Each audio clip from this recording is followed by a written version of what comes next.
So with a larger fraction of patient population that are being treated with Ibrutinib and with Venetoclax, the people that are relapsing are slowly but surely increasing in number.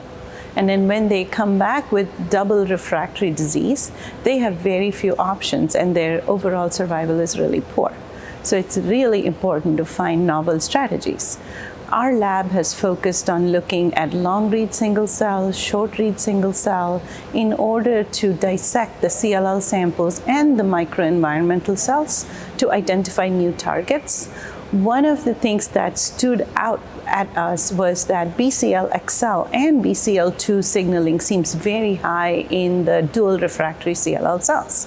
So we have novel compounds that target these two proteins. It's a PROTAC that degrades Bcl2 and then degrades Bcl-xL and then inhibits Bcl2.